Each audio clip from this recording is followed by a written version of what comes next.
estava chegando lá, mas acho que a gente podia repetir. O universo é o tempo do Senhor. Tem tudo a ver com o dia de hoje, com as forças que estão em jogo hoje. A gente continua vivendo, só antes da gente ainda continuando na música, um tempo muito especial de aberturas cósmicas.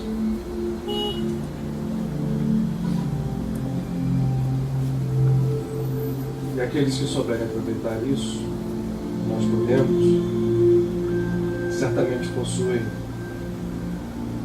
assim fazendo, condição de mudar muita coisa, do profundo para a superfície. Mas isso, se nós assim fizermos, assim não fizermos, é absolutamente certo de acontecer.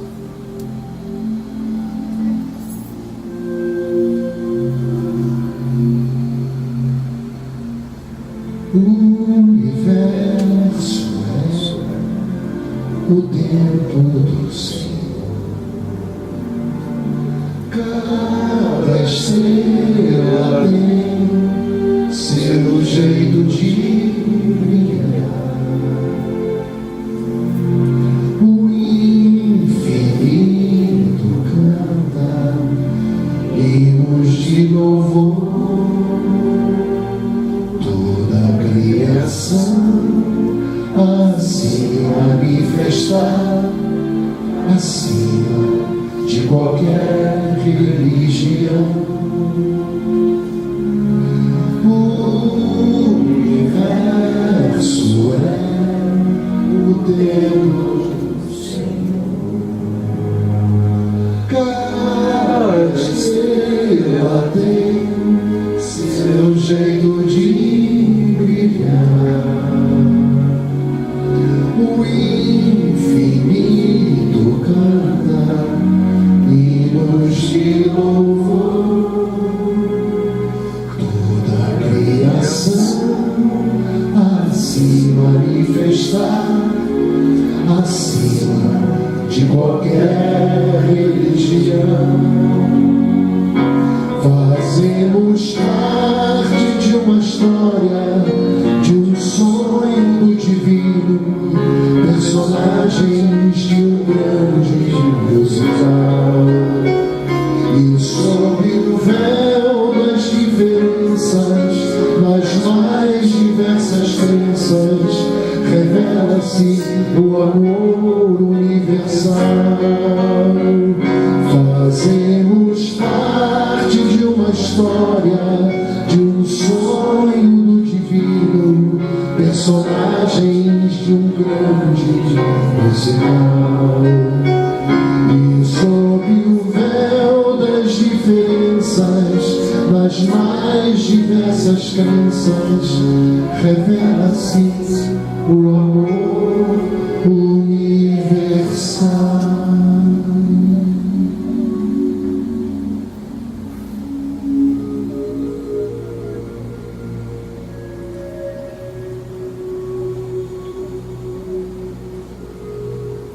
Somos uma só raça, criação divina, todos da mesma fonte. Certamente nós todos sabemos disso. A grande questão e a grande busca é quando viver isso será a tônica de nossas vidas. Quando iremos viver a percepção que todos somos filhos de um mesmo Criador, que é Pai e que é Mãe. Nós somos da raça divina por filhos do divino, a imagem e semelhança. E nós permanece oculto ainda o Cristo na sua natureza. Vamos cantar, Senhor, eu sou da sua raça, da tua raça.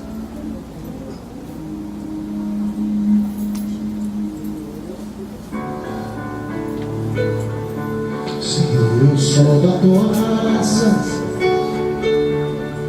um devoto em teu altar. O teu sangue que me passa ninguém pode derramar.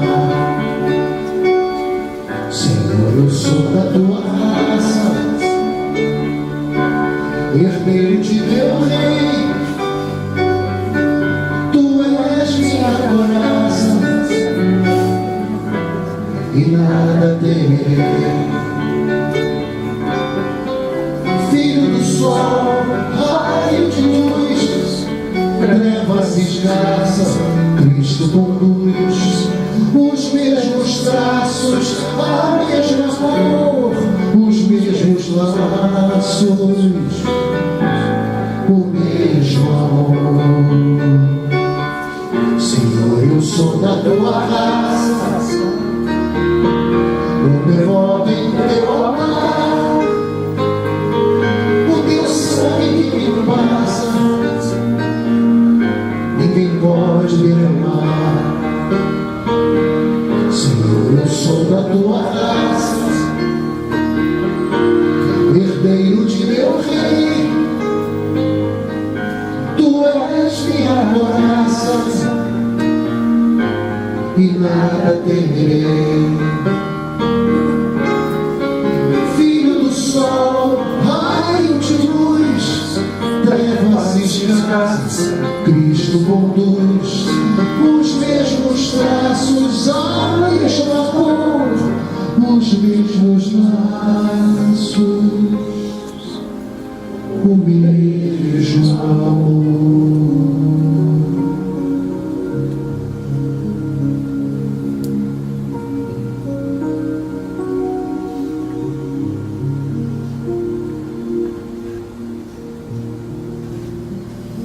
Pedir a todos nós que estamos aqui, na casa de Padre Pio, aonde estivermos, possamos unir os nossos pensamentos, unir o ser inteiro, independente de estarmos nessa sala ou nas outras salas. É sempre importante a lembrança de que esta casa funciona a todo tempo e a todo momento como uma tenda de presença. Para os nossos amigos invisíveis, isso é uma realidade imediata e plena. Uma visão mais dilatada, todo o tempo se transforma essa tenda numa tenda de trabalho, numa tenda de auxílio, de consolação, de renovação do espírito. Mas para nós, ainda vivemos com as cascas da visão física sobre os olhos. Nem sempre é fácil, tão fácil, perceber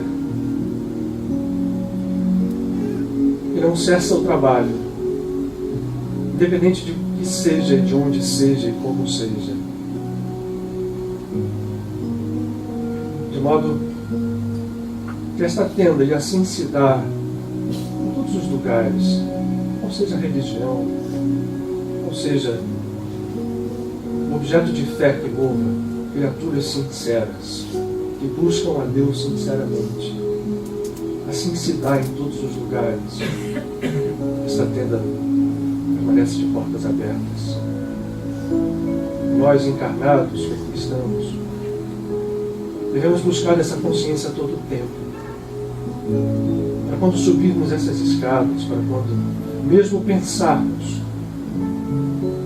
trazermos a nossa imaginação, ao nosso quadro mental, o recinto desta casa, possamos nos somar de alguma forma ou de alguma sorte ao trabalho de aqui desenvolvido. Trabalho de busca e, quiçá, na verdade, com certeza, de encontro nosso com a divindade que vive em nós. Esse é o sentido mais profundo de um tabernáculo.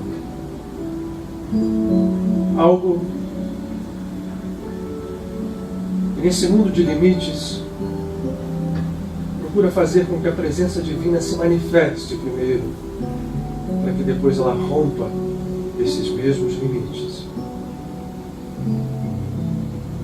Porque aquilo que está oculto precisa ser revelado. E essa revelação, para nossa alegria, não possui grandes contornos de ciência, de exercícios mentais profundos, mas sim a simplicidade. A simplicidade de um coração que, se fazendo criança novamente, se atira aos braços de seu pai, de sua mãe, a presença divina. Hoje é um grande dia. Estamos vivendo grandes tempos. E ainda que nos pareçam, em muitos momentos, tempos de tribulação, são grandes tempos. Tempos de vitória. Tempos de aprendizado. Tempos de humildade e, sobretudo, tempos de amor. Conhecer e permanecer no amor em toda a sua plenitude.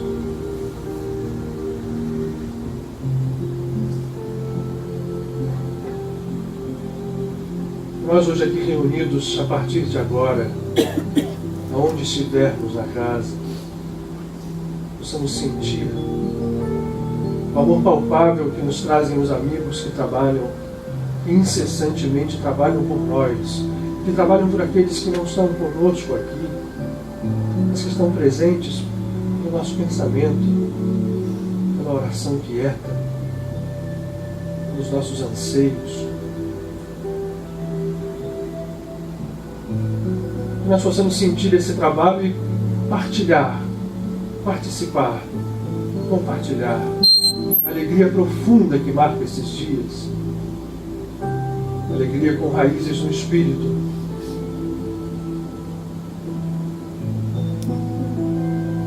alegria que não morre jamais,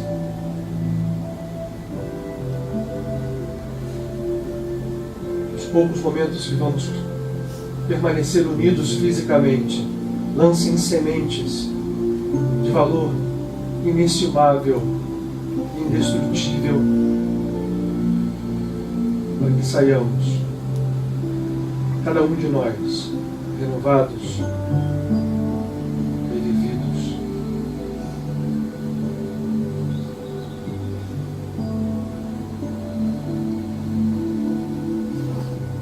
De cada coração, cada um de nós seja realmente em um maior, em um menor, todos um só.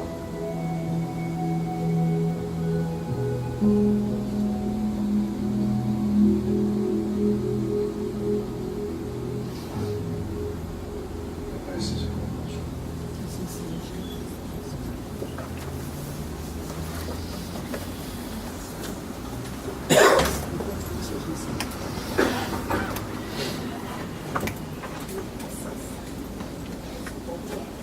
Bom, boa noite a todos. Sejam bem-vindos à Casa de Padre Pio, especialmente quem está hoje com a gente pela primeira vez. Boas-vindas especiais, casa de todo mundo. Veja, hoje é um grande dia, né? Nosso professor de Cabalá aqui, né, sabe que a gente vive, na verdade, um grande dia, uma grande semana. Eu já sei que hoje tem muita gente aqui que não estava nas outras vezes, né? Só vou fazer um... Bom, muitos de vocês não estavam aqui, certamente, nas duas últimas vezes que nós estivemos juntos. Como disse o Otto, na última segunda-feira eu não estava. Mas, para fazer uma sequência, para que a gente tenha entendimento do que nós vamos falar hoje, que é muito importante, porque como bem disse a Emma, na hora que nós estamos falando aqui dos santos, ela disse assim, hoje né? Estamos terminando, começamos o segundo dia da festa de Cabanas, ou da festa de Sukkot, ou a festa dos tabernáculos, são nomes importantes. E eu gostaria muito de fazer hoje uma continuidade com aquilo que nós falamos nas outras 2 segundas-feiras que estivemos juntos. Vou tentar resumir muito rapidamente, sem resumir, mas apenas nem resumir, vou só pontuar para vocês. Porque uma das coisas que a gente sempre bate muito aqui, a tecla, é de que todo o trabalho que as religiões organizadas constituem é um trabalho que, no fundo, está baseado numa modelagem trazida por um mestre ou por um grupo de mestres que vivenciaram algum processo renovador para a humanidade, especificamente, nos deixam isso como modelo. E as religiões se constituem em cima dessa obra, desse trabalho, dessa vida. E muitas vezes, com o afastar-se do tempo, nós perdemos o contato com essas raízes aí nas leituras do Otto. Eu vou falar muito dessas leituras hoje, como a raiz do lótus que se perde no lodo e a gente não consegue descobri-la. E muitas vezes, quando a gente não olha isso, a gente tende a olhar de uma forma muito superficial, diferenciada, e perde o sabor que está na raiz profunda de tudo aquilo que qualquer uma das religiões nos traz. Muito bem.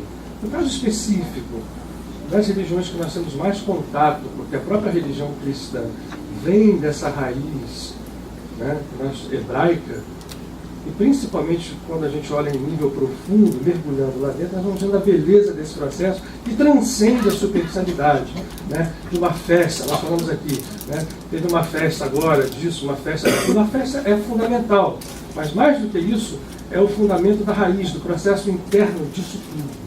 É isso que nós estamos querendo relembrar para vocês. Nós falamos aqui, nas outras vezes, em um momento cósmico que nós passávamos, lembrando, né, rapidamente, como é que esse momento cósmico se dá. Vamos extrapolar um pouquinho o nosso pensamento. Nós habitamos um pequeno planeta. Esse planeta, por sua vez, faz parte de um sistema. Esse planeta orbita em volta de uma estrela, que é o Sol, o nosso conhecido Sol, fazendo elipses, porque o Sol também se movimenta, né? O nosso círculo anual, a nossa volta anual, que é o tempo ano físico, ele na verdade é uma grande elipse. Então, todos os anos nós passamos em volta do Sol de uma certa forma, as estações estão aí para provar isso, e esses momentos que a gente vai passando são momentos específicos, com características vibratórias, de energias específicas. A Rosa não está hoje aqui, né, a nossa professora de astrologia, mas a verdadeira astrologia entende o quê? Que nesse concerto de energias nós estamos então sob influência dessas energias o tempo inteiro. Isso tem um sentido, claro, para a nossa evolução. Cenários que se não repetem, porque não há uma repetição de cenários, mas há, porque na verdade não é um círculo que nós fazemos, o Sol também anda, né? Ele também avança, e os planetas vão fazendo isso aqui, ó, a volta dele. Então, no fundo, o Sol vai estar em várias posições, a Terra também avança, e em conjunção com as energias que vêm de todo o cosmos. Mas a cada ano, né, no nosso círculo virtual, se repetem momentos em que a conjunção cósmica se dá, sempre a mesma e sempre nova. Quer dizer, ela se repete, e nesse momento que a gente vive do ano, né, durante esse mês, que para o norte é a entrada no outono, e para nós aqui no hemisfério sul é a primavera, entrando no signo de Libra, há um processo que se refere na tradição, e é essa que nós vamos usar hoje aqui de novo, para aproveitar esse dia de festa, né, porque nós estamos no momento, continuamos nesse momento. Então a minha ideia aqui foi naqueles dias é que nós aproveitemos isso, né, isso aqui não é uma aula teórica, a tradição hebraica e mais ainda a tradição cabalística, que é a visão profunda e codificada do espiritual, a tradição espiritual dentro de tudo aquilo que nós conhecemos como religião, e daqui vem o cristianismo também.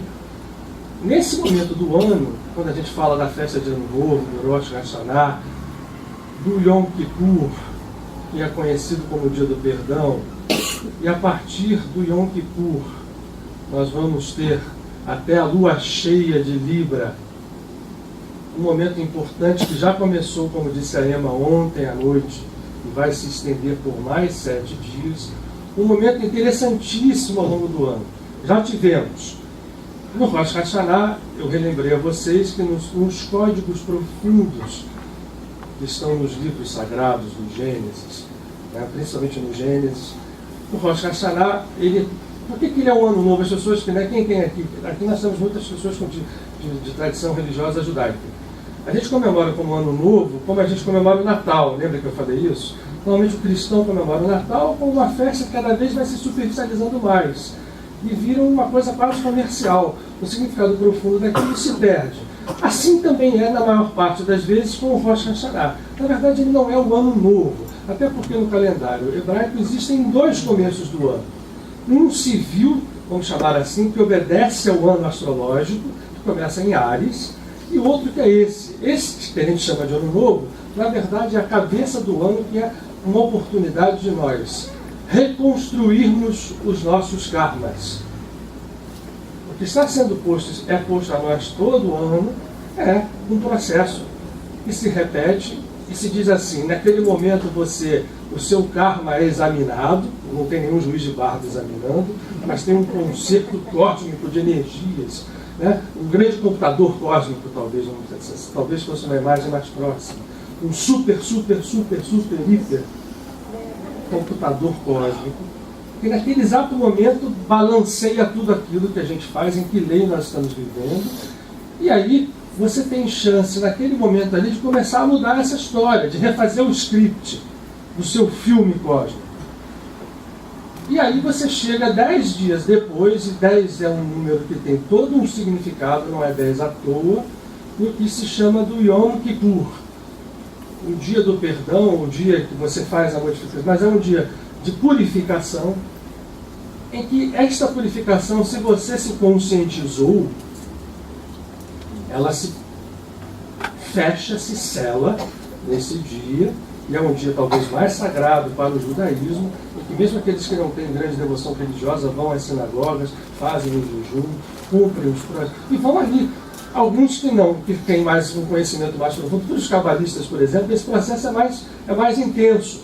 Porque aqui você faz a purificação e depois do 10º dia, você vai chegar ao 14º para o 15º dia, onde a lua cheia de Libra acontece, você começa uma outra festa, que é uma festa, se você fez esse processo de purificação, né, de reconstrução do seu karma, aproveitou isso naqueles 10 dias e depois naqueles outros quartos, a partir desse 15º dia da lua cheia de Libra, você terá 7 dias. O que a Emma chamou aqui, certamente lembrando quando o Otton estava falando lá do dia de Santa Teresinha, do dia, né, da festa das cabanas, e são 7 dias, talvez os dias mais intensos em termos de manifestação de luz. Luz no sentido mais amplo. E que em muitas tradições, fica uma festa que também é tratada superficialmente, como a gente trata São João, por exemplo. Dentro do cristianismo se comemora São João no nascimento de João Batista, que é o solstício de verão no norte e de inverno aqui no sul, que é uma coisa extremamente profunda em termos de significado, e que as pessoas fazem virar, né, a quadrilha, todo aquele movimento, aquilo tudo tem um significado absolutamente esotérico, vamos chamar assim. Aqui também. Só que também passa superficialmente, porque essa festa é tratada pelas tradições como algo que se reúne a família. Eu vou chegar a ela porque o que eu quero hoje fazer aqui é o seguinte: então quem não fez lá Rosh Hashanah, não fez Yom Kippur, não é judeu, então não está nisso. Isso é uma grande bobagem. Porque o processo, por isso eu falei que eu estou no início, ele transcende religião, ele transcende estruturas organizadas. E só para provar isso, né, porque a gente esquece quando a gente fala de cristianismo de Jesus, a gente esquece muitas vezes as origens e tudo aquilo que está escrito aqui na Bíblia, é só vocês irem ler, eu vou mostrar isso para vocês hoje. Só para provar isso, nós vamos ver a importância dessa festa, nós vamos trabalhar nisso agora, porque, não fizemos isso, não importa, não fez o Yom Kippur, não foi no Rosh Hashanah, mas ainda é possível que a gente faça esse trabalho interno agora, se quisermos, claro, sempre, nesses 7 dias que começaram ontem à noite, mas que ainda dá, porque o grande fechamento vai se dar no 7º dia dessa história. A partir da lua cheia são 7 dias de luz. Vou tentar explicar para vocês como é que isso ocorre. E o 7º dia, essa festa dura 7 dias, é o grande fechamento. É muito interessante porque Jesus, como hebreu que era, na verdade judeu, porque da tribo de Judá, filho de Davi, seguiu a sua vida inteira com essas tradições. E nós só vamos encontrar, fora a Páscoa, citada, há uma citação ao Hanukkah, há algumas outras citações, mas citado em capítulo, fora a Páscoa, que é até onde se dá a sua crucifixão e depois a sua ressurreição, é a única festa que nós vamos encontrar citada em 2 capítulos inteiros dos Evangelhos. Olha as caras. Vocês vão ao Evangelho de João, no capítulo 7 e no capítulo 8 inteiros, se passam durante a época de Sukkot, que é o nome hebraico dessa festa, que é o plural de Sukkah, que é cabana, Sukkot são cabanas, e essa é a única festa que é citada desde o início do capítulo 7 até o final do capítulo 8. Nós vamos chegar lá, hoje. Eu vou voltar um pouco, só fui aqui para que a gente volte um pouquinho e vai chegar lá. Só para localizar vocês, esse capítulo 7 e o capítulo 8 começam com Jesus numa conversa muito esquisita com seus irmãos na Galileia, esquisitíssima, né, que às vezes passa desapercebida, e é extremamente significativa essa conversa, e vai terminar num episódio que nós todos conhecemos. É o episódio da mulher adulta. O episódio da mulher adulta se dá no 7º dia de Sukkot. No 7º e selado dia de Sukkot. Todo mundo sabe qual é a história da mulher adulta, né? Se não souber, a gente vai falar dela já um pouquinho depois. Portanto, quando a gente vai falar de Sukkot aqui, tenham em memória isso, para a gente perceber já desde já que não estamos falando aqui de uma festa cabalística, de uma festa judaica, estamos falando de uma festa cósmica. É um momento de alegria, por quê?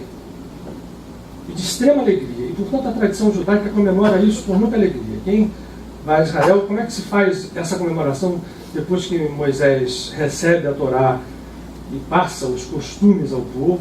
Essa festa passa a ser, primeiro, feita todos os anos, enquanto a gente estava em caminho no deserto, e depois, quando o povo se assenta na terra, na Palestina, na terra de Israel, aquilo passa a ser feito em memória de durante esse período.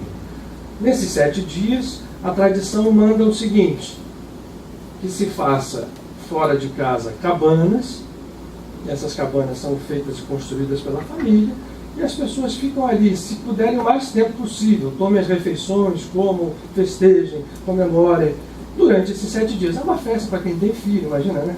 Tudo que uma criança quer é se fazer uma cabaninha. Eu, pelo menos no tempo da minha infância, adorava fazer isso na fazenda da minha avó. E se faz isso em casa, as pessoas vão lá, mas muita gente passa isso, deixa passar superficialmente. Isso tem um significado muito profundo. Nós vamos a ele agora. Ao longo desse tempo, então, se utiliza, né, se faz, até por acaso, quem que trouxe aqui a folha de palmeira, folha de mirta? Olha isso aqui. Na verdade, uma das coisas que se faz na tradição é usar 4 espécies da terra de Israel, que é a palmeira, o salgueiro, a mirta e o limão, tipo limão siciliano, né? Engraçado que alguém, né, trouxe aqui. Alguém sabia disso ou não? A folha da mirta ou da murta é uma das mais simbólicas dentro da Kabbalah. Foi você que trouxe? Porque geralmente saem 3 galhos, 3 ramos de cada galho principal. Isso aqui tem um significado profundo. Interessante que, né, nós estamos aqui. Mas essa tradição se faz, se utiliza, se se manifesta, vai na casa, se faz todo um ritual em cima disso, tem uma raiz mais profunda. Essa raiz é que está nos interessando agora. O que acontece então depois da purificação? Nesse período de purificação, o ano novo, esse ano novo, Rosh Hashanah, é o ano novo do homem. Ele marca simbolicamente o 6º dia da criação. Quando diz Deus criou o primeiro dia, os árvores, animais, a luz. No 6º dia, Deus criou o homem, a sua imagem e semelhança, macho e fêmea os fez. Está lá no primeiro capítulo do Gênesis. Esse é o dia em que esta vibração toda retorna. E se ela retorna como cenário, nós podemos ter mais facilidade, não precisa só naquele dia. Pode ser qualquer dia, qualquer hora. Mas naquele dia, as forças, as energias que nós estamos, vamos chamar assim, nesse momento, no nosso concerto cósmico, na nossa vizinhança planetária, imersos, elas se posicionam favoravelmente para quê? Para a gente ir ali e bater firme nas nossas crenças passadas que nos amarram. A nossa prisão kármica se dá por nossa própria vontade. Então, presos à cadeia de causa e efeito, nós estamos por vontade própria. Então, nesse momento, aquilo se renova novamente, posicionando-se para nós uma chance de quebrar essa cadeia. Aumentarmos como? Através de quê? Trabalho interior, meditação, estados mais profundos, reposicionamento de crenças, trabalho com o pensamento, mas acima de tudo, trabalho mais profundo, o nível mais profundo que nós temos é o nível do Deus cósmico, da centelha cósmica que existe dentro de nós. Esse processo feito em Rosh Hashanah, ele acelera para chegar em Yom Kippur. No dia de Yom Kippur, a história pode se selar para mais um ano, e aí abre-se uma fenda para a gente trazer alegria para dentro de nós. A partir do 10º dia, e nós estamos hoje no 15º dia. Daqui a 7 dias, em 7 dias, então nós temos chance enorme de trabalhar com o quê? Luz. O que se diz na tradição cabalística? Que a partir de hoje, nós estamos com essa fenda aberta, tocados pela luz. E a luz. Existem diferenças, inclusive, quase que didáticas para dizer. Está em função a luz interna, ou seja, a centelha crística nossa está querendo sair, né? Então, se a gente não dá bola para ela, vai ficar, né? Igual tem ali uma coisa batendo na porta querendo sair, se a gente largar e não abrir essa porta interior, ela vai bater, depois, né, vai precisar que nós tenhamos a iniciativa de chegar, abrir e ir lá dentro. Se a gente bata. Nesse momento é o inverso, aquilo está batendo de dentro para fora. Mesmo que a gente não saiba, mesmo que a gente não tenha consciência disso em termos mentais, em termos de raciocínio, a gente passa por uns sentimentos lá dentro, às vezes até meio desequilibrados, quer dizer, aquela centelha está batendo na porta ali, querendo sair. E a chamada luz circundante, que é a luz que vem, eu não vou pedir para abrir hoje o nosso esquema aqui da árvore da vida, mas é a luz que vem da Mãe Divina, que para Kabbalah é a esfera de Binah. Nesse momento, é como se a Mãe Divina estivesse despejando misericórdia sobre o mundo. E essa luz chamada luz circundante, nós recebemos duas pressões. Uma pressão de dentro para fora, que eu usei essa imagem, né, da nossa centelha divina batendo na porta, e de fora da porta uma luz circundante enorme, pressionando de fora para dentro. Para dizer assim, olha só, você resolveu construir a sua evolução nesse canal kármico de causa e efeito, você está reencarnando há sei lá quantos milênios, já passou por não sei quantos planetas, por quantos estágios, e optou por estar preso a esta circularidade, ou quase circularidade. É uma elipse muito fechada, né? Não é um círculo nunca, mas é uma elipse tão fechada que parece essa circularidade kármica. Para todos os efeitos, ela funciona assim. A gente colhe o que planta, e vai acumulando ações. E aquilo vai entrando dentro do conceito de troca de causas e efeitos secundários, e um dia estala na nossa vida, do nada, e a gente acredita, caramba, o que eu fiz para isso acontecer? Aonde eu plantei? E aí, se a gente começa a tentar resolver isso na mesma linha, eu tenho falado isso para vocês, Né? Se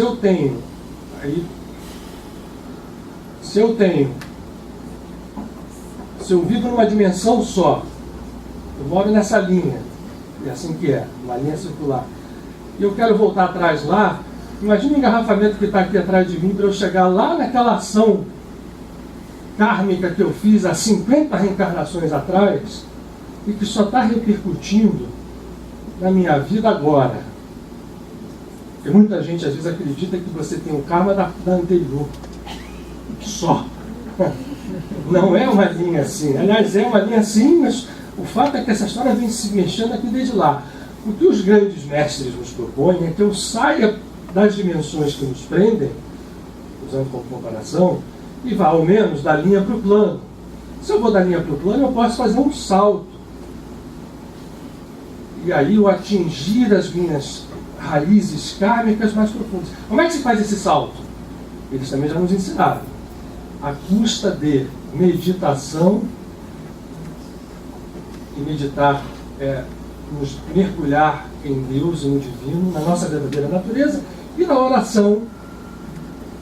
E a oração é quando a gente fala, é quando eu manifesto. E ela pode ter várias formas também. Eu pretendo falar sobre isso agora muito breve, voltar a falar sobre oração. E é claro que isso tudo vai se refletir em ação. Se eu estou fazendo isso aqui de uma forma absolutamente sincera, se eu mergulho no divino, se eu peço a Ele, as minhas ações vão começar a refletir isso. Então aqui na minha ação vai aparecer atos de amor. Né? Se eu conseguir fazer com que o amor nasça em mim, qualquer ação minha vai ser uma ação amorosa. Qualquer palavra, qualquer pensamento. Portanto, eles nos ensinam que esse é o grande salto. E muitas vezes os saltos saem de dimensões, não precisa estar em 2 dimensões, ele pode entrar numa 3ª dimensão. E eu posso saltar daqui para cá, e isso aqui pode ser muito mais fácil de fazer. À medida em que isso vai se tornando realidade, se torna realidade esse rompimento de barreiras, que na Kabbalah, o nome dessas barreiras são as cascas, ou as clipot, ou as cortinas que nós colocamos à frente da realidade. E vamos criando uma realidade ilusória, falsa. Que é ilusória, esse nome às vezes nos engana, porque é ilusória, mas eu dou um soco aqui na parede, isso aqui é tão material.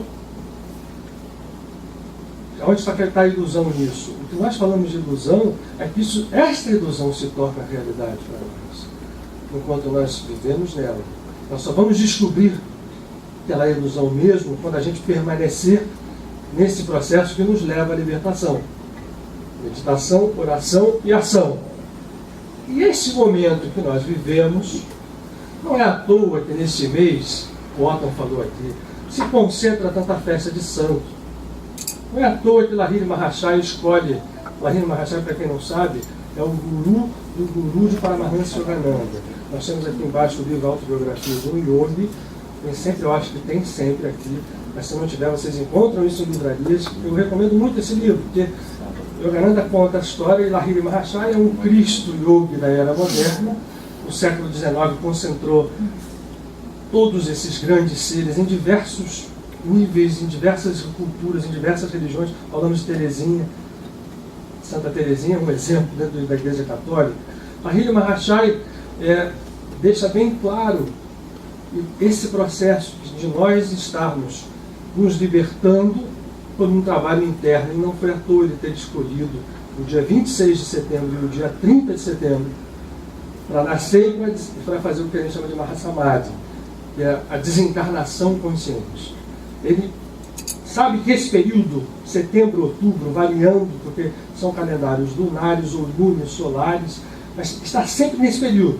E nesse momento nós temos condição de trabalhar espiritualmente e de nos libertarmos. Muito bem. Esse período de 7 dias, pois, é um período de luz plena. Vou repetir.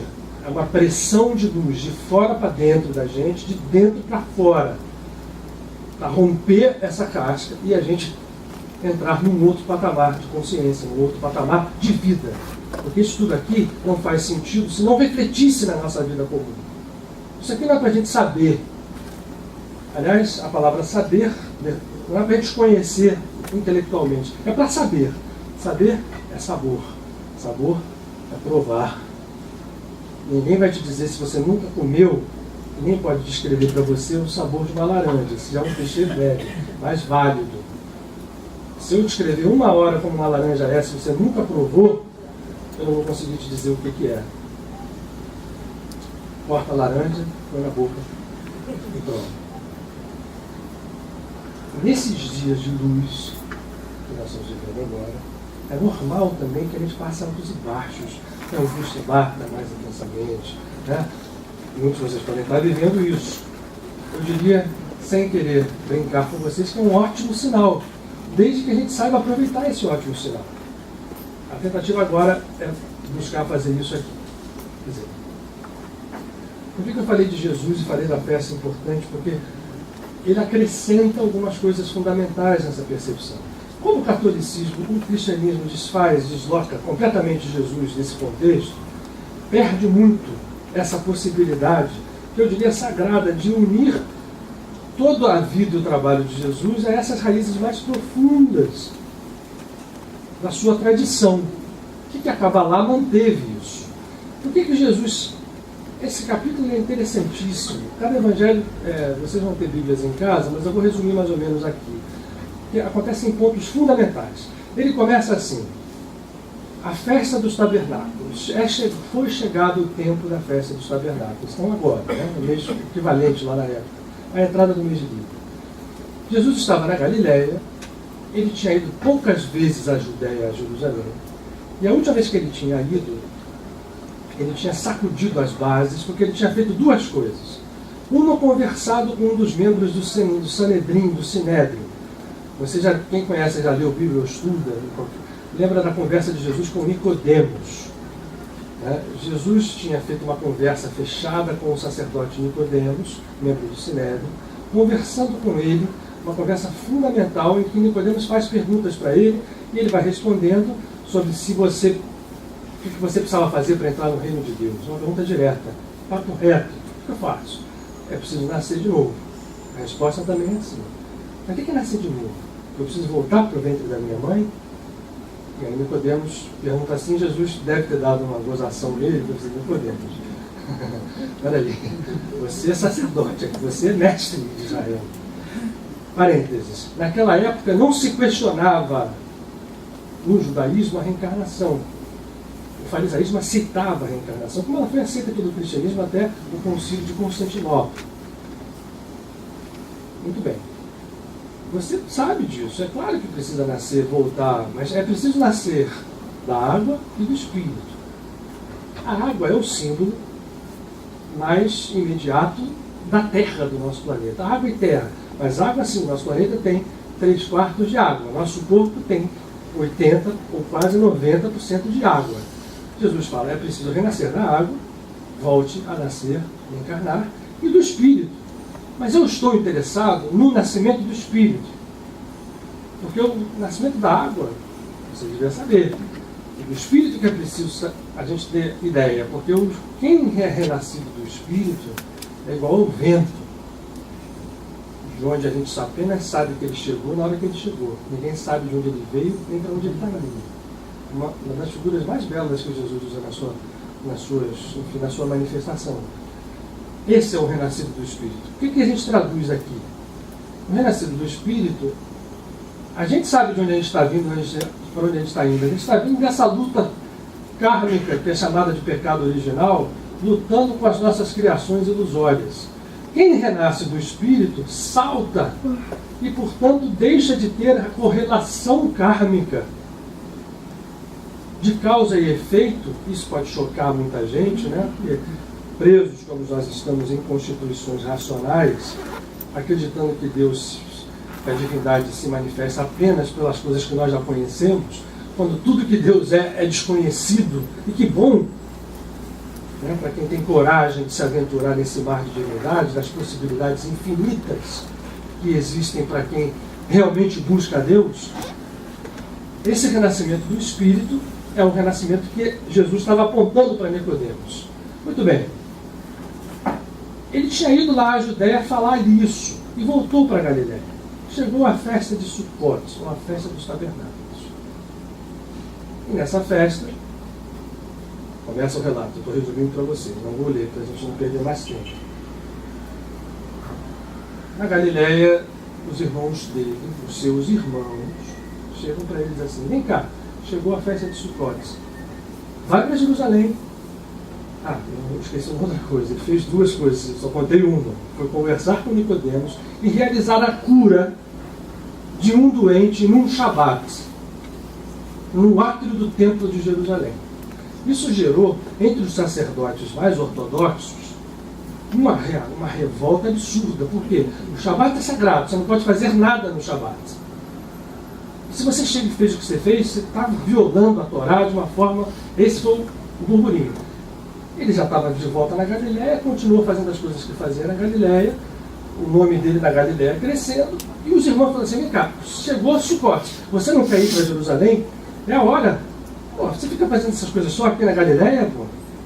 Vamos embora para Jerusalém, já que você faz. Está fazendo aqui? Faz lá também. E tem uma frase nesse capítulo que diz assim, essa é a frase esquisita. Eu acho ótimo, mas eu entendi. Nem mesmo os seus irmãos acreditavam nele. Independente da tradução de Bíblia que vocês tenham, vocês vão lá no capítulo 7 de João e vão ler essa frase. Nem mesmo os seus irmãos acreditavam nele. Eles estavam quase que dizendo assim: ó, cara, você não, bam aqui, está curando todo mundo, vai curar lá em Jerusalém. Aí ele diz assim: ó, eu não vou com vocês para a festa, porque para vocês a hora é o tempo inteiro, eu não vou porque o meu momento não chegou. Quero fazer um pedido a vocês agora. Da agora em diante, por favor, a figura física de Jesus de Nazaré, que é uma figura absolutamente admirável e emocionante, deve nesse instante para nós dar espaço, ela deve esvanecer para entrar em função o Cristo ou a centelha divina ou a consciência cósmica ou messiânica. Cristo é o Messias, que significa ungido. Então o que eu estou pedindo a vocês é o seguinte: nesse momento vamos apagar a figura física para ouvir nessas palavras não uma pessoa falando, uma pessoa como nós. O ego não vai falar aqui. Peço que vocês entendam o que eu vou dizer para vocês agora, como alguém que não é mais o Cristo, aquela pessoa. É o Cristo sim, mas que Cristo é esse? Vamos ver. Ele diz assim: não é a minha hora. A hora ainda chega, mas para vocês qualquer hora é boa. Vão. Aí os irmãos então foram para a festa. Aí Jesus, que tinha dito que não ia, está tudo escrito lá, tá? Resolve ir e vai oculto. E chega, sobe. A palavra sobe, o verbo sobe, subir é usado tanto física, geograficamente, porque a Judéia, ou Jerusalém, está mais ou menos a 800, a quase 1000 metros de altura, e a Galiléia está viés do mar. Mas isso produz um significado mais profundo: subir em direção a Zion, a Jerusalém, ao Templo Santo. Ele deixa os irmãos irem e foram para a festa, todo mundo ia. Essa é uma festa, vou explicar um pouquinho depois mais dela. E ele sobe oculto. E aí no meio das pessoas, todo mundo procurando, o falatório em Jerusalém já era grande, porque o que ele fazia na Galiléia começava a chegar, alguém que vinha, curava as pessoas, as palavras eram palavras, e ele começa a chegar oculto. Se dá o primeiro dia da festa, nesse primeiro dia ele não está presente, ele chega depois, e no segundo para o terceiro dia, ele começa a ir ao templo. E vai ao templo e começa a falar coisas que vão sacudindo as bases. A gente vai ver isso depois, a gente vai ver na Igreja Católica, os santos serem postos na fogueira, né, ou quase, Santa Teresa d'Ávila, que o Otton citou aqui, quase foi, porque sacudiu a base da religião católica naquele momento. Naquele momento, Jerusalém estava tomada por uma classe sacerdotal extremamente rígida, extremamente vinculada a outros interesses que não aqueles mais espirituais. Nicodemos era uma exceção. Ele diz assim, Jesus fala Começa dizendo o seguinte: vem cá, eu estou aqui e agora vou começar a falar. Só que eu não estou falando por mim.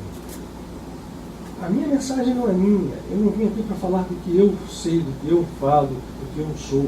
Eu estou trazendo uma mensagem que foi me passada por alguém que é o Pai. E, portanto, eu não busco a minha glória, eu não sou o cara que está curando todo mundo. Não sou eu que faz isso. Eu só faço uma obra. Essa frase está lá também. É outra coisa extremamente desafiante. A única obra que eu faço, a única, porque todas as outras são decorrência dela.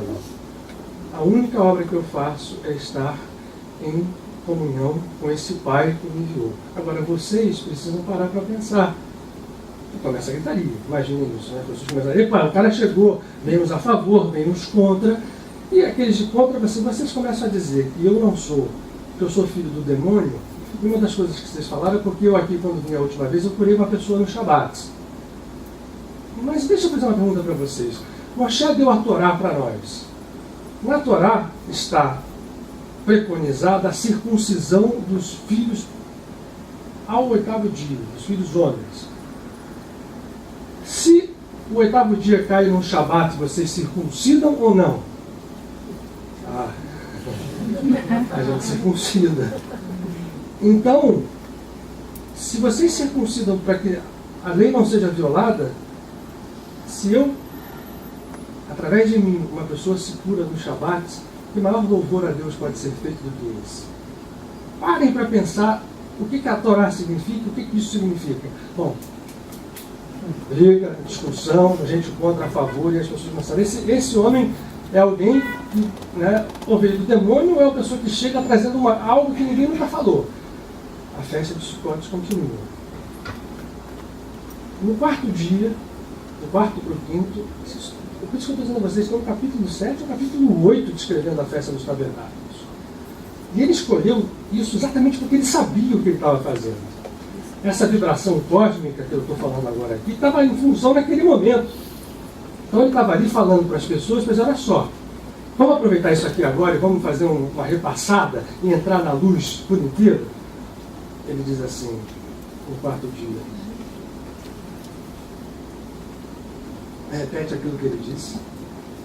Eu não faço obra por mim, eu só faço uma obra. E aquele que tiver fé em mim,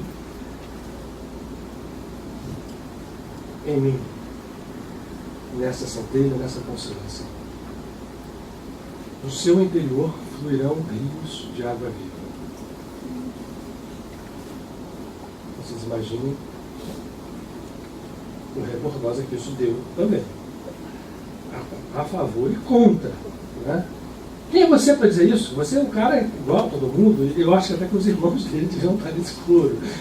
Assim, né? Tipo, pô, o cara está louco, enlouqueceu. Ele vai olha, eu não estou dizendo isso novamente por mim, mas o fato é esse. Quem tiver fé nessa presença, na presença divina em mim, do seu interior fluirão rios de água viva. E assim, aquele que tiver isso, não só não terá mais sede, como será capaz de descedentar a todos aqueles que cheguem a ele. Isso foi no 4º dia. No último dia da festa, do Sukkot, agora depois eu vou entrar um pouquinho mais nela, para ficar mais fechado para vocês. Esse dia grandioso, muita gente faz vigília. Vira à noite para fechar a festa na manhã seguinte. Pois então, nesse último dia da festa, Jesus volta ao templo, passou o templo agora todos os dias, começou a mostrar, as pessoas começaram. Aí teve uma hora que mandaram prendê-lo, os guardas foram prendê-lo, e isso está citado lá também. Volta ele assim: a gente não pode prender esse homem, só me desculpa, os sacerdotes. Ninguém falou igual a ele. Aí os caras, pô, você também estão enfeitiçados por ele, porque ele fala isso, não tem que prender. E o povo estava a favor dele. Isso é aquela grande maldade que se faz, né? Quer dizer, essa separação que acontece entre judaísmo e cristianismo, como se houvesse, como se fosse, que nunca foi. Muito bem, ele no último dia chega no templo, fala novamente da presença divina, discute com os sacerdotes, sai e vai fazer a vigília no Monte das Oliveiras. Na manhã seguinte ele volta para o templo, senta nas escadas e tem uma das coisas mais... Vocês não sabem quanto isso já gerou de especulação senta e começa a escrever com o dedo na areia. E aí as pessoas em volta, as pessoas já estavam querendo um maior tumulto, né? 7 dias que ele está ali, tentam prender, o soldado não vai, né? É uma figura extremamente intensa. As pessoas chegam carregando uma mulher adúltera que tinha sido apanhada. Você não fala que você cumpre a lei? Você não diz que veio para cumprir a lei?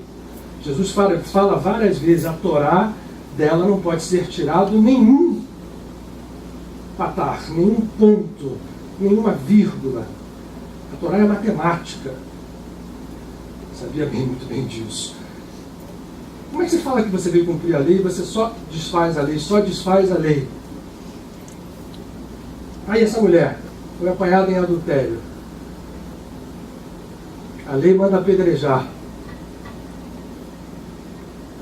O que a gente faz? Vocês já sabem a história, né?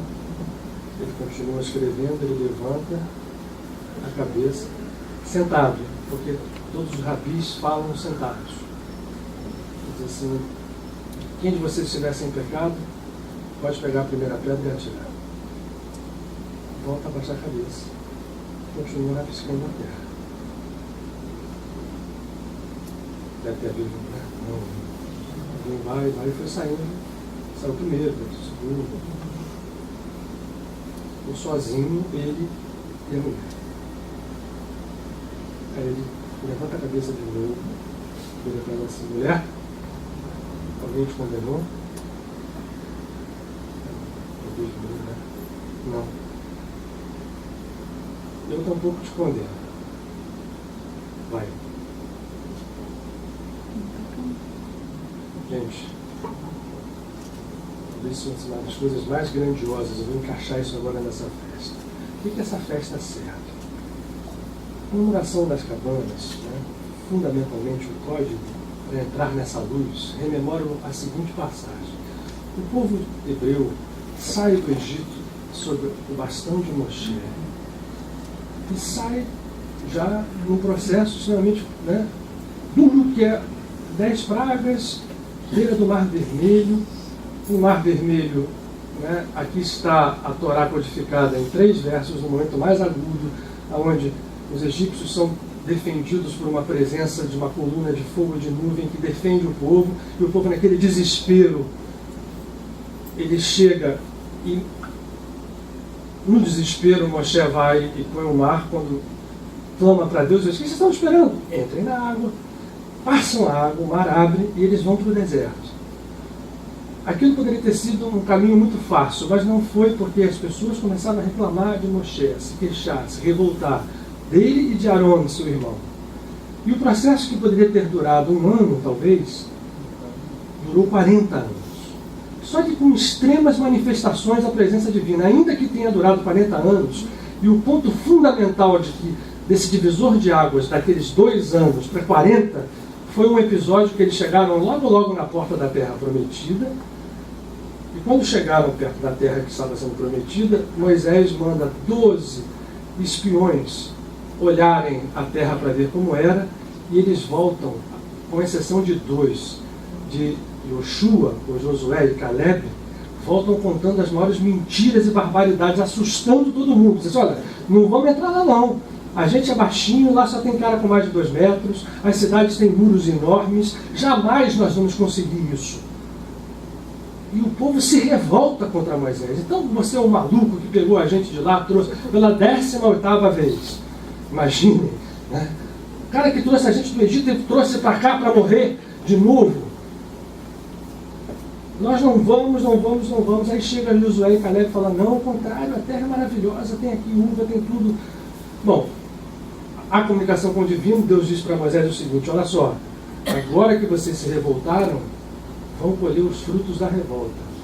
Vão passar 40 anos no deserto, até chegar à terra. E nenhuma dessas pessoas que revoltou-se vai estar viva na hora que entrar o povo. Morreu o último, e Josué, Moisés também vai, entrega o povo a Josué, que ele leva o povo para a terra prometida. Muito bem. A festa das cabanas, ela fala de quê? Mesmo nesses 40 anos, habitando em tendas no deserto e, portanto, nas cabanas, o tempo inteiro a presença divina se manifestava. Vamos lembrar? Na hora que não teve comida, Deus mandou o maná. E o maná vinha do céu todas as noites, cada um pegava para si aquilo que valia para o dia. Se você guardasse, não podia, estragava. Perto do Shabat, se guardava para 2 dias. Quando o pessoal começou, o maná tinha o gosto que a pessoa queria. Só que pouca gente sabia disso.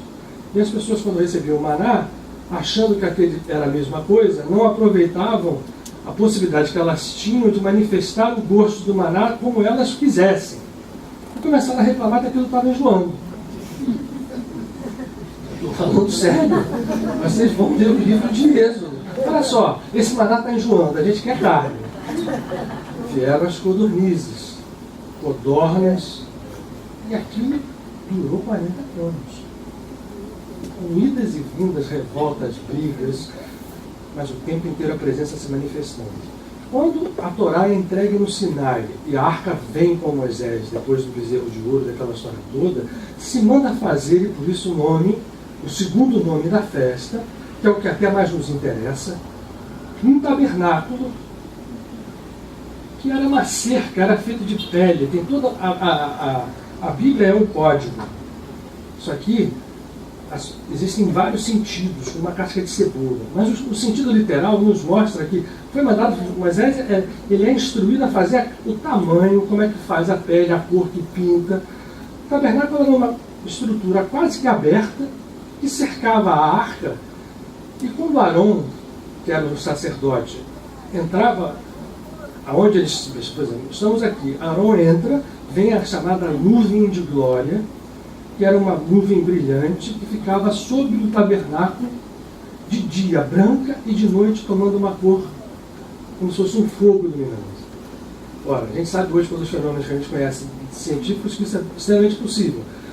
E ela ficava ali até quando ela levantava, o povo levantava e saía junto. A presença divina nesse tabernáculo fazia com que eles se sentissem de alguma forma, ainda que com essas revoltas, extremamente seguros. Eles tinham o maná, que vinha todo dia. Quando reclamava-se muito que Moisés batia na pedra, a água brotava. Vinha codorniz, vinha isso, vinha aquilo. Esta festa, portanto, é uma festa que relembra, apesar de todas as... Isso é bom para a gente, porque também anima. Relembra a entrega total, a confiança total nossa no que é divino, na presença divina. O símbolo da sucá, da cabana, que é aberta, é o seguinte: não tem teto. Por que não tem teto, como o tabernáculo? Eu não preciso de teto. O meu teto, a minha cobertura, é a nuvem de glória.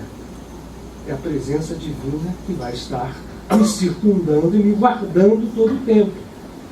Os salmos depois vão contar essa história várias vezes. Vocês vão ver em vários salmos a frase aparecer: eu estou sob a proteção da tua glória, ou da tua presença, ou da tua nuvem, ou das tuas asas. Ora, mal ou bem, aquele povo, de uma certa forma, apesar de, na mão de Moisés, fez o que nós temos que fazer todo dia.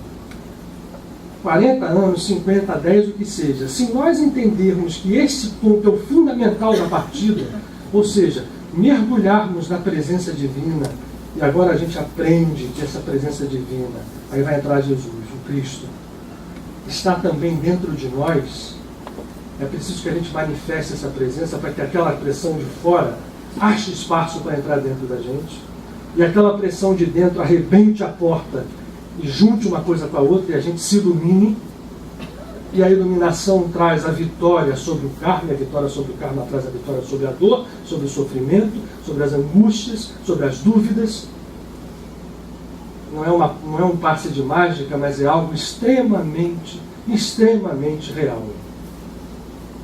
E está à nossa disposição. Quando nós conseguimos entrar dentro dessa consciência divina, essa centelha se manifesta, nós estamos libertos, e a unidade com o Pai, eu e o Pai somos um, se manifesta não só na figura de Jesus Cristo ou na figura de um santo, porque Francisco de Assis, sem dúvida, manifestou a cristicidade a tal ponto de tomar Martas e Chico.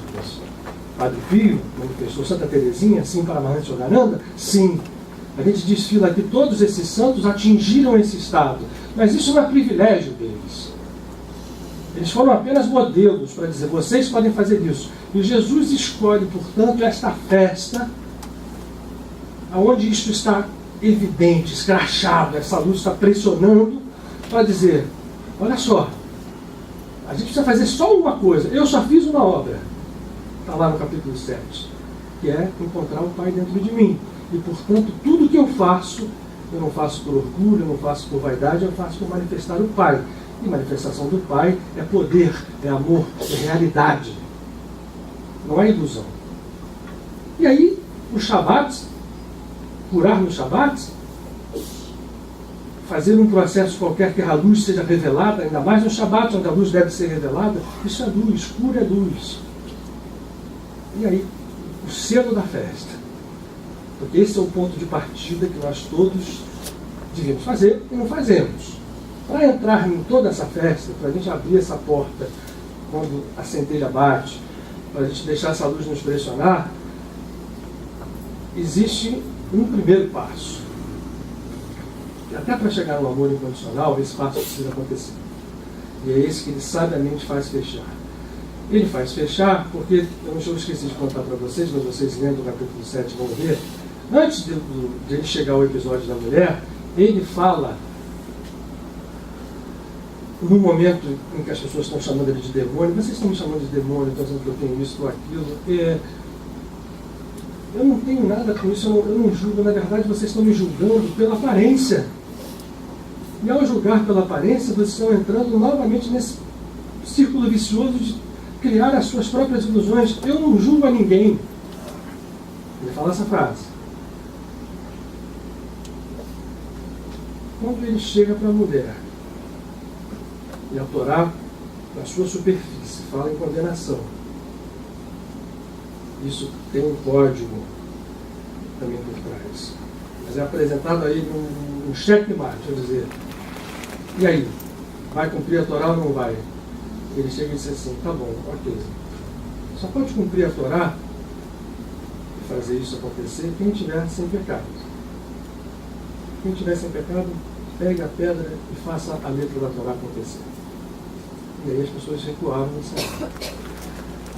Isso feito em Sukkot significa o seguinte: aquele que confia absolutamente no Pai, que se joga nos braços do Pai, tirando o teto da sua casa, deixando com que a glória divina o cubra, tem que dar um passo.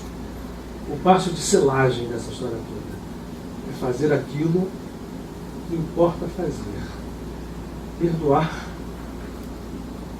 de forma incondicional. E depois que perdoa de forma incondicional, passar a não julgar. Porque o perdão vem de um julgamento. Quando eu perdoo alguma coisa é porque eu julguei, condenei, agi, eu desenvolvi alguma coisa em função de algo que tem cara de julgamento. Nós estamos em tempo, o tempo agora é o tempo da misericórdia, então eu preciso ativar o lado da misericórdia. E ativando o lado da misericórdia, eu começo primeiro aprendendo a perdoar. Porque eu passo a olhar para dentro de mim e vejo que aquilo que eu condeno no outro, certamente é aquilo que eu faço. E na hora que eu não entendo que eu não vou fazer mais aquilo que eu não condeno, que eu não julgo mais, eu não tenho mais necessidade do perdão. E eu passo a ter portas abertas para que essa luz circundante, esse é uma expressão que é usada nesse momento, a luz circundante da Mãe Divina, entre finalmente dentro de nós e nós passamos da gota, a gente seja um com o oceano. Em vez de ser a onda, nós passamos a ser o mar divino. E aí nesse reboque, isso não é só bonito, nesse reboque vem a cura, vem a transformação de situações físicas, às vezes, que a gente acredita que não tem solução, de repente do nada. Não é do nada. É dessa lei que nós estamos falando aqui, é dessa luz. Mexe. E aí aquilo que parecia uma montanha, de repente vai mexendo, vai tremulando. A gente vê que aquilo tudo era luz ilusória, e a gente, como luz, a gente passa a interagir nessa luz de uma forma mais intensa. É claro que isso é um trabalho que a gente precisa fazer, e precisa fazer mesmo. E aquilo que a gente falou, meditar, orar, e portanto depois agir nossas ações do dia. Um dia e após o outro dia, se um dia não deu certo, se a gente fez tudo errado, que é como acreditava, é muito comum que a gente chegue, realmente não dou para isso. Chega, não vou fazer mais. Volta sempre a falar, caramba, tenta mais um pouquinho no outro. Experimenta que um dia essa história chega. Né? Yogananda sempre diz isso. Né? O santo que não persevera, o santo é o pecador que perseverou até encontrar santidade dentro dele mesmo. E pecado nada mais é do que você estar separado dessa fonte, dessa origem. E essa festa é uma festa de assim, tira o teto da casa. Não busca a proteção humana. Deixa que vai vir alguma coisa. Quer dizer, isso não tem nada a ver com a pessoa ser leviana, ou ser, né? Vou fazer uma coisa que é um absurdo. Nada disso. É algo extremamente profundo em termos de espiritualidade. Se a gente olhar, todos os mestres falam mais ou menos assim. A confiança de que o dia de amanhã responde aos nossos estados internos, a única obra que a gente deve fazer, e aí a ação, lógico, eu vou sentar numa cadeira e vou ficar fazendo só isso, eu não vou me mexer. Mas eu vou me mexer nesse estado de consciência. Eu não vou confiar que o que vai ser a minha solução está naquela minha ação. Essa minha ação, ela só complementa. À medida que o meu estado de consciência chega nessa centelha, nessa presença divina, então agora a palavra tabernáculo fica importante. A minha tenda, que é fechada, vira um tabernáculo, onde a presença, o teto é a glória. O teto do tabernáculo é a glória divina. São as nuvens de glória. Isso é um símbolo maravilhoso. Eu agora queria parar para a gente aproveitar esses últimos 10 minutos que a gente tem, até o final, para fazer um trabalho meditando com isso. Quero aproveitar o Maurício. Alguém tem algum comentário a fazer para a gente acordar?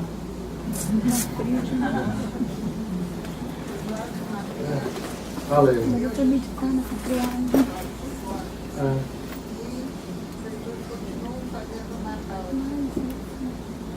É uma coisa que não imagina, né? Faz a cabana.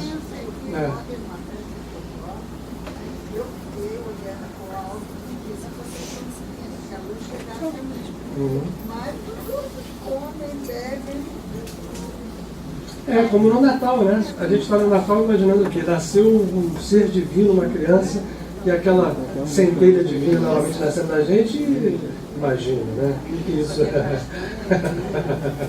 Nada contra a festa. Olha, gente, alegria, porque santo também triste é um triste santo. Eu vou usar a Yogananda todo tempo, todo lugar. Vamos para a festa. Aliás, esse período é de festa.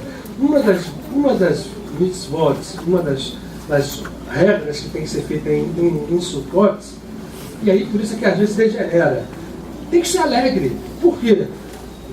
Quer coisa mais alegre do que isso? Você conseguir ter um tempo em que a luz vem, corre atrás de você, de dentro e de fora, né? Então essa alegria, caramba, é expressar essa alegria com toda a profusão. Mas aí quando a gente vai fazer esse tipo de expressão de alegria, né, é aquela história, a planta tem raiz, caule, ramos, folhas, frutos.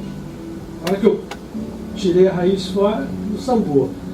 David, deixa eu botar o microfone aqui para você.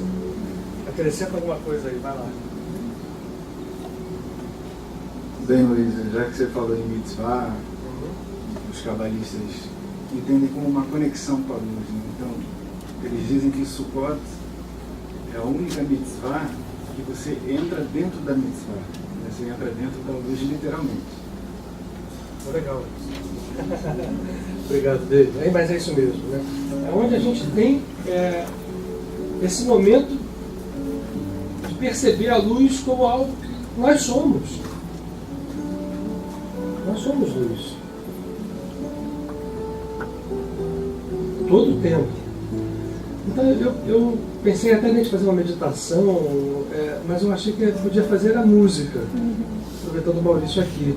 Né? Eu recomendo, se vocês quiserem em casa, umas coisas legais, eu só vou passar algumas sugestões.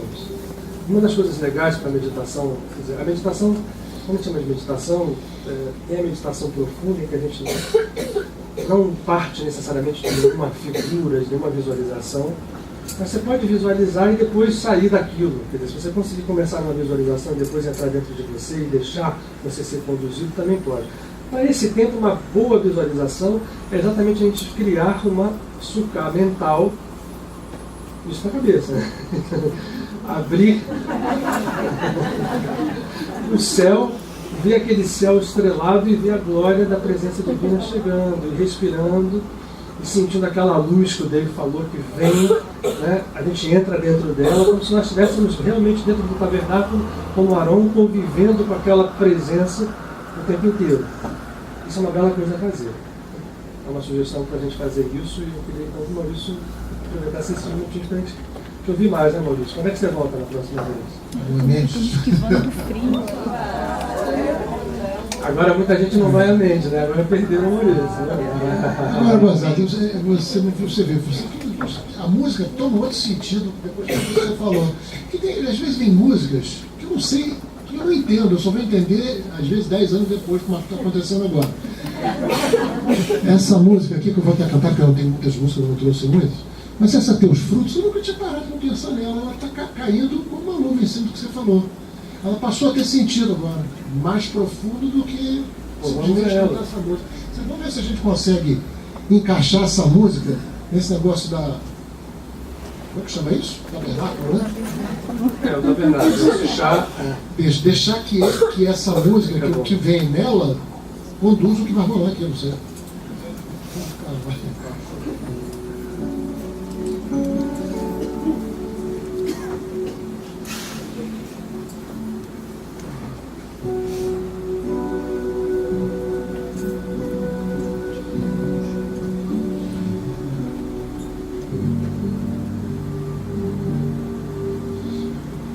Tu és a verdade, o caminho,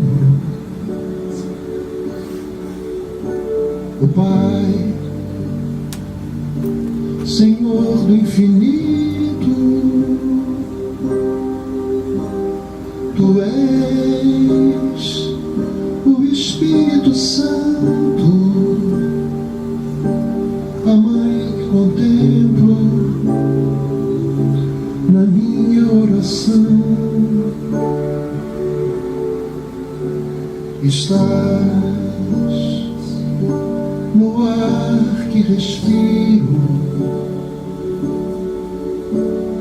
na paz do meu sentimento. Estás na voz do silêncio, no lago sereno do meu coração. Sou simplesmente canal do teu amor e agradeço por tudo, meu Senhor. Minha vida começa a mudar.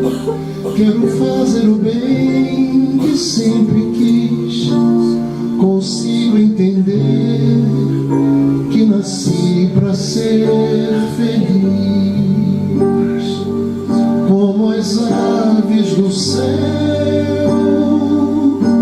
Quero voar dentro de ti, sem me preocupar por onde ir. Vou buscar tua luz dentro de mim. Meu destino eu entrego em tuas mãos.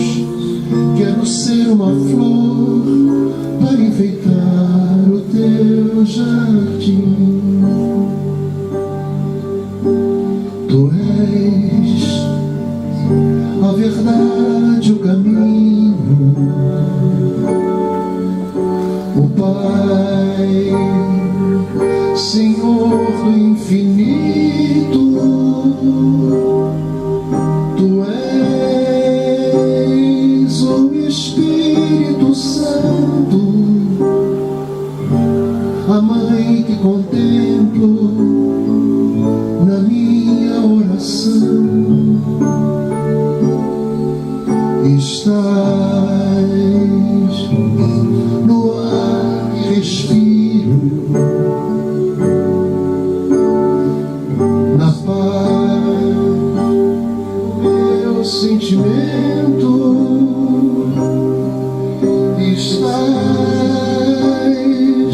na voz do silêncio, no lago sereno do meu coração. Sou simplesmente um canal do Teu amor e agradeço por tudo, ó meu Senhor. Minha vida começa a mudar. Quero fazer o bem que sempre quis. Consigo entender que nasci para ser feliz, como as aves do céu.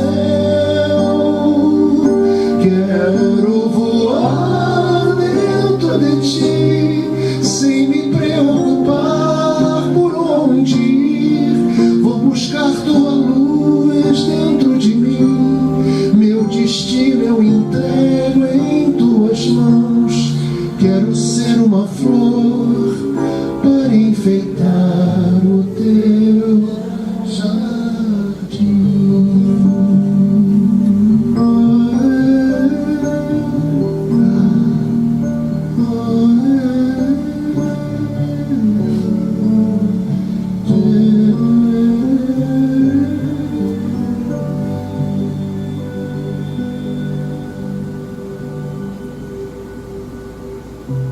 Obrigado, Deus.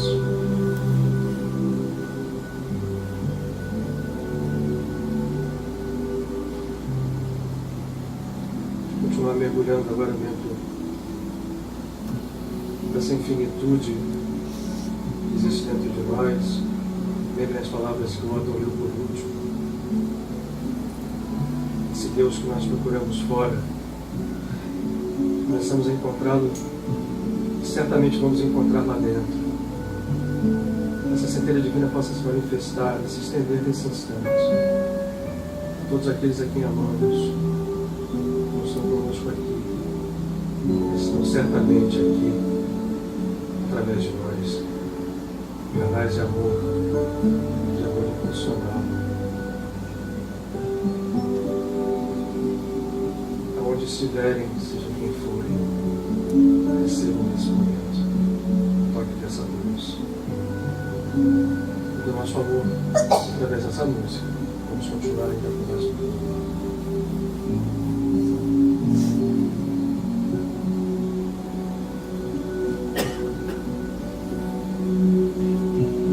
Perdoa as lembranças que fizeram de mim o que não quis ser. Passo a régua nos temores que projetam cenários que não mais quero ver. Liberto o coração que deseja amar. Vivo o amor por onde passar. Não vou mais ruminar o passado, o que não presta.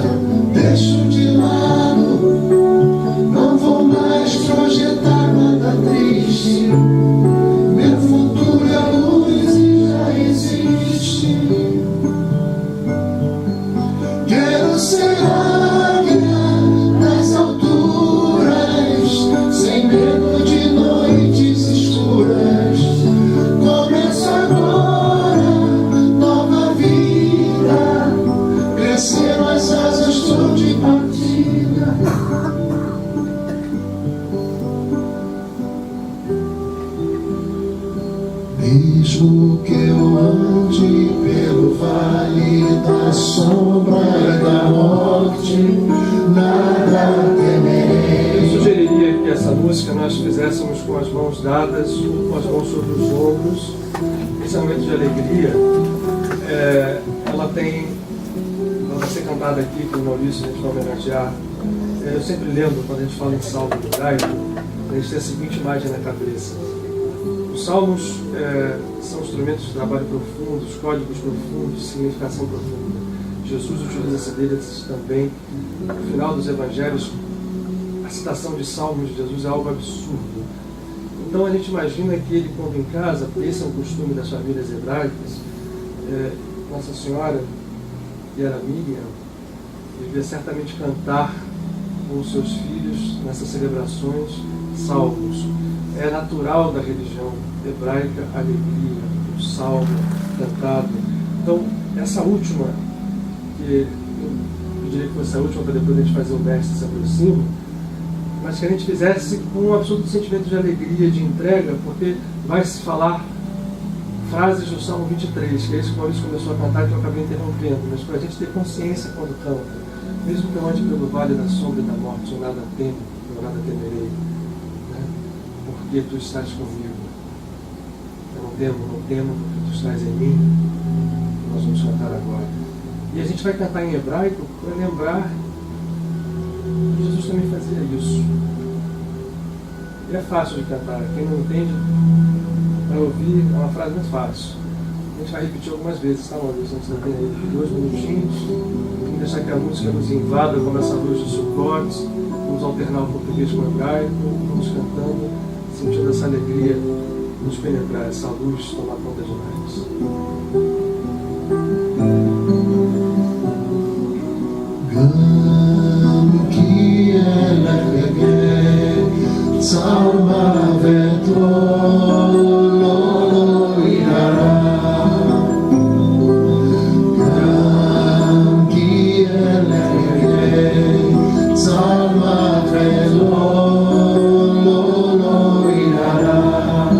Nada temerei.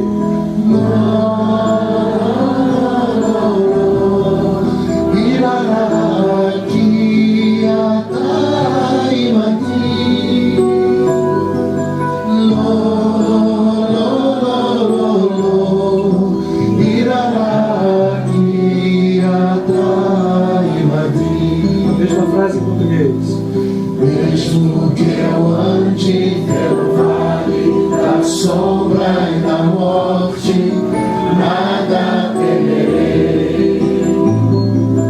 Mesmo que eu ande pelo vale da sombra e da morte, nada temerei. Nada, nada, nada, eu temerei, porque tu estás em mim. Nada, nada, nada, eu temerei, porque tu estás. Mais uma vez em português para depois voltar ao hebraico. Mesmo que eu ande pelo vale da sombra e da morte, nada temerei. Mesmo que eu ande pelo vale da sombra e da morte, nada temerei. Nada, nada, eu temerei, porque tu estás em mim. Nada, nada, eu temerei, porque tu estás em A mim. mesma frase como Jesus cantava. Ganti elegei, salma vedlo, lo irará. Ganti elegei, salma vedlo, lo irará. Eu não temo. Nada, nada.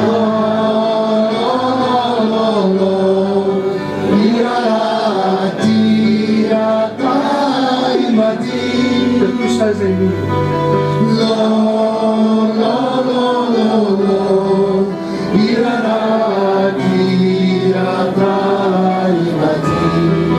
seja verdade na nossa vida. Eu temerei porque tu estás em mim.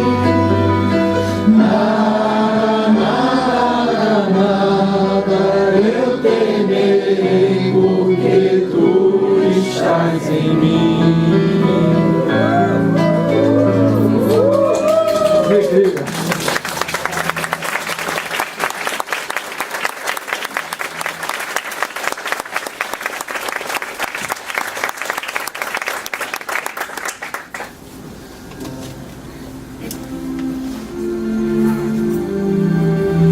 Agradecer a todos aqueles que estiveram aqui, estão aqui conosco, são muitos. Que a gente possa sair daqui carregando dentro de nós essa luz, encontrando-la cada vez maior com essa fonte inesgotável, esse rio de água viva, essa fonte que não cessa de fluir quando nós, pela fé verdadeira, atingimos a consciência crítica. E agradecendo a eles todos, aqueles que nós citamos, aqueles que nós não citamos. Cada um de nós sente certamente a presença de um amigo, de um parente, de um protetor. Essa é a beleza da vida. Vamos cantar. Todos eles são nossos mestres. E o mestre interior dentro de cada um de nós, essa luz crística, a ele devemos agradecer. O mestre se aproxima. O mestre se aproxima, silêncio docemente, feliz e com amor, e abraça eternamente. As aflições se afastam, em paz eu tenho a mente, em sua onipresença eu vivo livremente. No doce som de a voz do Mestre ouvi, no silêncio, dizendo estou aqui. Meu coração se alegra, cantando até o fim. Não há amor igual ao que o Mestre tem por mim. Doce som de a voz do Mestre ouvi, brando no silêncio, dizendo estou aqui. Meu coração se alegra, cantando até o fim. Não há amor igual ao que o Mestre tem por mim. Não há amor igual ao que o Mestre tem por mim.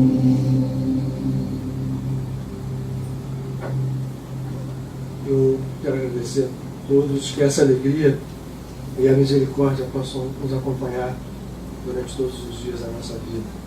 Nós todos possamos habitar esse tabernáculo divino em duração de dias.